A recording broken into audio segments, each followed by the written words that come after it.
So the issue here is basically that oftentimes people will say it's a pipeline problem, and they will say, well, there is not enough female entrepreneurs to start with.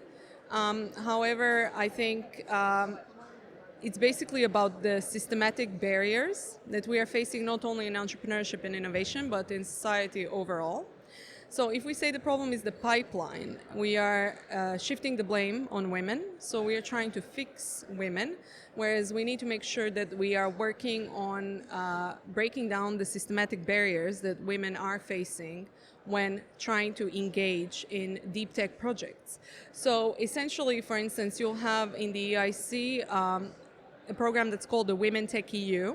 So this is one of a kind, probably in the world, where women in deep tech get support in terms of financial grant, and they also get mentoring and various other support mechanisms to basically improve and scale their business to be good enough and prepared to compete also with the market.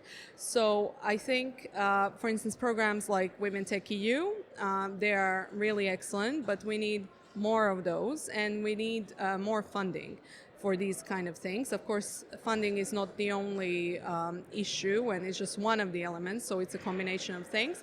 But basically, the main problem is that we are behaving, and the ecosystem is behaving, especially in the private sector, as if the ecosystem is meritocratic, when it's not. It's not true that everyone has the same equality of chance.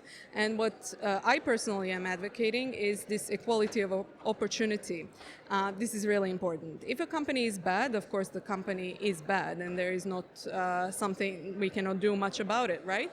But the conditions must be there for all the entrepreneurs to have the same opportunity, basically, because otherwise we cannot advance anything in the ecosystem where we are in, and especially we cannot increase the pipeline.